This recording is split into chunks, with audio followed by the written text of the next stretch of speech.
So there are three identical positive charge Q are arranged at the vertices of equilateral triangle. तो tetrahedral में equilateral triangle होता है. Equilateral triangle, the side of triangle A, find the intensity of the field at the vertex of regular tetrahedral of which the triangle is shown. तो regular tetrahedral तो बस में पता होना चाहिए, सब इक्विलेटरल ट्राइंगल है, सारे साइड इक्विलेटरल ट्राइंगल है, जितनी भी साइड्स है सब इक्विलेटरल ट्राइंगल्स है. मतलब ये भी इक्विलेटरल ट्राइंगल होगा, सब इक्विलेटरल ट्राइंगल होगा. ठीक है. अब इसको 3D में विजुलाइज करना पड़ेगा. ऑब्वियसली जो ये साइड होगी वो प्लेन पे रखी. ये टेट्राहेड्रल देखा, प्रिज्म अगर तुमने देखा हो वो टेट्राहेड्रल शेप का होता है, मगर उसमें जो साइड होती है वो नहीं, वो टेट्राहेड्रल नहीं होता है. सॉरी इस पे 4 साइड होते हैं. नहीं, वो टेट्राहेड्रल नहीं होता है, सिर्फ उसको प्रिज्म कहते हैं. पे ही चार्ज रखे हुए. हाँ उस है सर, सिर्फ नीचे वाले बेस पे ही 3 चार्जेस रखे हुए, ऊपर चार्ज नहीं है. तो इलेक्ट्रिक फील्ड निकालना होगा. हाँ, इंटेंसिटी ऑफ फील्ड निकालना होगा. हाँ सही है, नहीं तो चार्ज रखा होता है. ठीक है. तो प्रिज्म होता है, प्रिज्म उसको प्रिज्म ही कहते हैं. उसका जो साइड सरफेस होती है वो रेक्टेंगुलर होती है. टेट्राहेड्रल में क्या होता है, सभी साइड सरफेस होती हैं वो ट्राइंगुलर होती है. तो आई थिंक तुमने कभी घर पे कुछ इस तरह का चीज देखी हो, है ना. प्रैक्टिकली इसको देख लेना, कहीं पे मिल जाए टेट्राहेड्रल टाइप से. तो ये होता है, खिलौनों में होता है. सो इसका जो बेस होगा, ये बेस है. ऑब्वियसली जो बेस होगा वो हॉरिजॉन्टल सरफेस पे रखा होगा. बेस इसका हॉरिजॉन्टल सरफेस पे रखा होगा. तो ये बेस कर देता हूं. This base is at horizontal surface, है ना. Just keep in mind. और 3D में सोचना, इसमें 2D में मत सोचना. यही प्रॉब्लम होती है, तुम्हारे 2D की हैबिट होती है तो 2D में सोचते हो. तो ये हॉरिजॉन्टल होगा, ये हॉरिजॉन्टल होगा और इसके परपेंडिकुलर एक साइड होगी. अगर मैं इसको ड्रॉ करूं, इस सेंटर से परपेंडिकुलर साइड, एग्जैक्टली सेंटर से, ये यहाँ पे सेंट्रल ले लेना, सेंटर ले लेना. तो ये इसका सेंटराइड होगा, है ना. इसका सेंटराइड होगा. तो ये डिस्टेंस सेंटराइड से है. तो सेंटराइड से एक परपेंडिकुलर लाइन ऐसे ड्रॉ की है. इट इज फ्रॉम सेंटराइड, ये परपेंडिकुलर है. ठीक है.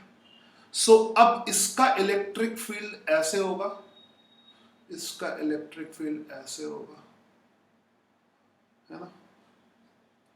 और इसका इलेक्ट्रिक फील्ड ऐसे होगा. मैं तीनों नहीं दिखा रहा हूं, है ना, एक ही दिखा रहा हूं, समझना. तीनों का एक ही तरीके से होगा. तीनों अगर ऐसे दिखाओगे, या दिखा के मिटा दूंगा, है ना. ये और तीसरा भी ऐसा होगा, तीसरा नहीं दिखा रहा. ये जितने भी तीनों इलेक्ट्रिक फील्ड है, ये वर्टिकल से सेम एंगल बनाएंगे. इनका जो ये वाला एंगल है वो वर्टिकल से सेम होगा. अब इसमें 3D में सोचना पड़ेगा, और कोई तरीका नहीं है. ठीक है. या तो फिर ओरिजिन लेके एक्स वाई कोऑर्डिनेट, वो अगर 3D में नहीं सोच पाते हो तो दूसरा एक तरीका, मगर वो शायद थोड़ा लंबा पड़े इसमें, तो उसको भी प्रैक्टिस कर सकते हो. यहाँ पे ओरिजिन लेके सब कोऑर्डिनेट फाइंड, इसके कोऑर्डिनेट, इसके कोऑर्डिनेट, इसके कोऑर्डिनेट फाइंड करके लंबे तरीके से कर सकते हो. 3 ऐड करना पड़ेगा. ठीक है. अगर वो नहीं सोचना चाहते इसमें, क्योंकि ऑब्जेक्टिव दिया है तो कुछ मतलब विजुलाइज इसमें आसान होता है, इसलिए ऐसा दिया हुआ है. तो बहुत जल्दी भी हो सकता है. मतलब जो आई कैप, जे कैप, के कैप मेथड है, वो मजबूरी में लगाओ कि जब हो ही नहीं रहा है तो वो तो लगेगा ही लगेगा.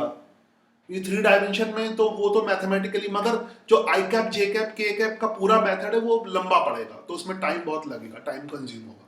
तो टाइम बचाना है तो जहां पर तुम 3D में सोच सकते हो तो वहां पे सोचो 3D में. ठीक है. तो अगर ये एंगल थीटा है तो इसका भी एंगल, इस वाले का भी एंगल जो है, इस इलेक्ट्रिक फील्ड का एंगल भी थीटा होगा, और तीसरे वाले का भी थीटा होगा. मैं दिखा नहीं रहा हूं उसको. ठीक है. तीसरे वाले का भी थीटा होगा. तीनों का थीटा हो जाएगा. समझ आई बात. नाउ उसके बाद जो है, अब ये टेट्राहेड्रल इस तरह से शेप में है. ओके. नाउ इसमें जो इनके कंपोनेंट सरफेस के अलाउ होंगे, सिमेट्री से एक डायरेक्शन ऊपर हो जाएगा, बाकी बाकी कैंसिल हो जाएंगे, क्योंकि बाकी के बीच में 120 डिग्री का एंगल होगा. तो अगर ये चीज तुमसे विजुलाइज नहीं हो पा रही है तो मैथमेटिकली करके देख लो. विजुलाइज हो जाती है तो ठीक है.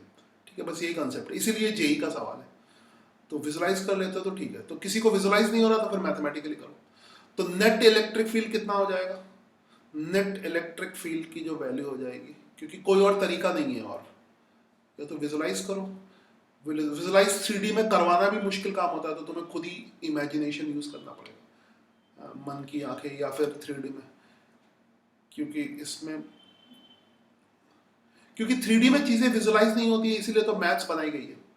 तो दिस इज एक का अगर है तो 2e cos थीटा हो जाएगा, 2e नहीं 3e cos theta, sorry 3e cos theta हो जाएगा, हाँ? cos थीटा हो जाएगा, ठीक है। अब हमें e की वैल्यू और cos थीटा, e की वैल्यू तो आसानी से निकल जाएगी, e की वैल्यू तो कुछ भी नहीं है, e is equal to distance, ये तो a के बराबर है, तो e की जो वैल्यू है वो तो हो जाएगी, e का मैग्नीट्यूड कितना, एक मतलब एक चार्ज का इलेक्ट्रिक फील्ड है, तो वो k q अपॉन डिस्टेंस का स्क्वायर, के क्यू अपॉन डिस्टेंस का स्क्वायर, ई की वैल्यू के क्यू अपॉन डिस्टेंस का स्क्वायर हो जाएगी, ठीक है। अब बचा कॉस थीटा, वो निकालना पड़ेगा तुम्हें, कॉस थीटा निकालना पड़ेगा। तो कॉस थीटा बेसिकली कहीं से भी निकाल लो, किसी भी हर जगह से सेम ही निकलेगा।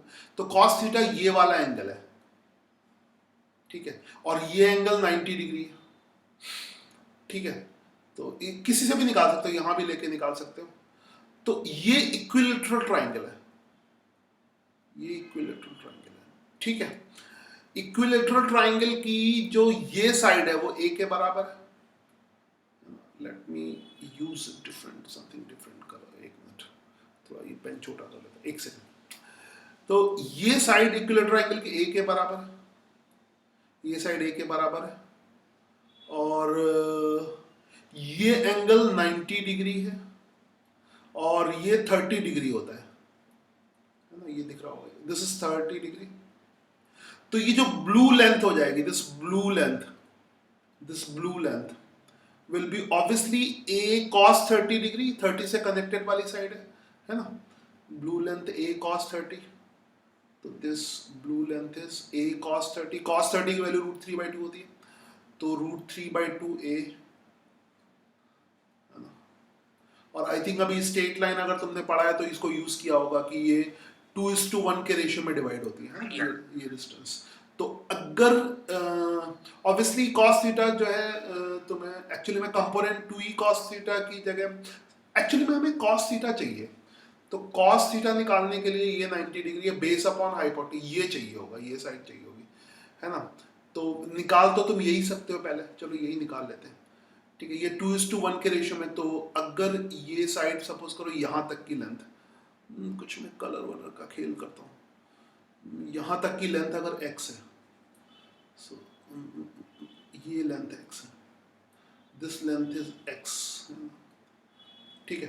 तो ये लेंथ अगर x है तो x की वैल्यू पहले निकाल लेते हैं, कहीं पे जगह बना के x की वैल्यू कितनी हो जाएगी, 2:1 का रेशियो होता है, तो ये पार्ट 2 वाला होगा, तो this will be 2 divided by 3, और टोटल डिस्टेंस कितनी है, √3a/2, टोटल डिस्टेंस है √3a/2, this will be √3a/2, ठीक है। इसमें अगर ट्रिकी अप्रोच नहीं लगाओगे तो बहुत लंबा जाएगा, क्योंकि सब वैल्यू ऐसे ऐसे उल्टी सीधी आ रही है। तो यहाँ पर जो वैल्यू आएगी वो a/√3 आ जाएगी, a/√3, this is a/√3, I hope you got it, a/√3, मगर ये x की वैल्यू है। अब अपने cos थीटा लिख ही लिया है, तो cos थीटा के लिए तो ये वैल्यू चाहिए ना, बेस अपॉन हाइपोटेन्यूज, तो यहाँ पे 90 के सामने वाली साइड हाइपोटेन्यूज की वैल्यू तो a दी हुई a है ना, मगर बेस चाहिए, बेस तो थीटा से कनेक्टेड होता है ना, y/a, तो बेस सर, चाहिए। साइन निकालो, बाद में cos निकल जाएगा हाँ ना। cos निकल जाएगा, तो सीधे मैं y पाइथागोरस लगा के बेसिक से ही कर लेता हूँ, y निकाल लेता हूँ, है ना। तो वो बाकी कर सकते हो जैसा मर्जी हो, बाकी you are free to do जो भी करना हो। y की वैल्यू कितनी हो जाएगी, √a² - x², तो a² ये हो गया, है ना, और y² ही लिखता हूँ, माइनस x की वैल्यू कितनी है, a/√3, यानी a²/3, ठीक है, समझ आया, a²/3, हाँ, तो ये आ जाएगा 2a²/3, 2a²/3, तो y साइड कितनी आ जाएगी फिर, y साइड 2/3 है। √2a/3, हाँ, √2a/3 this is √2a/3 upon √3 होगा सर। हाँ अपॉन √3 होगा, वेरी गुड, अपॉन √3 होगा, ठीक है। सो ये सब चीज़ें ध्यान रखना, क्योंकि ये गलत हो गया तो सब गलत हो जाएगा ना। तो अब क्या बचा हुआ है, e की वैल्यू तो हमने लिखी ली, e की वैल्यू तो लिख ली, तो e की वैल्यू मैं यहाँ से मिटा के सीधे उसी में लिख देता हूँ ना, इतना जगह क्यों बर्बाद करनी। तो e की वैल्यू, अब हमें cos थीटा की वैल्यू पता है, e की वैल्यू पता है, e की वैल्यू मिल गई 3, e की वैल्यू में तो कुछ भी झंझट नहीं है, kq अपॉन डिस्टेंस का स्क्वायर, kq अपॉन डिस्टेंस तो चार्ट से a के बराबर होगी, तो e की वैल्यू में तो कोई झंझट नहीं है। फिर बचा cos थीटा, cos थीटा हो जाएगा बेस अपॉन हाइपोटेन्यूज, है ना। बेस किसके बराबर है, y, y की वैल्यू है √2a/√3, है ना। दिस इज √2a/√3, a ऊपर आएगा, a/√3, ठीक है। और हाइपोटेन्यूज किसके बराबर होगा, a, तो a कैंसिल हो जाएगा, है ना। और ये √3 ऊपर √3 बचेगा तो √6 आ आएगा, जाएगा। हाँ a आंसर आ जाएगा इस तरह, √6 आ जाएगा। हाँ √6 आ जाएगा, तो इस तरह से। It was a good question, ठीक है। सो ये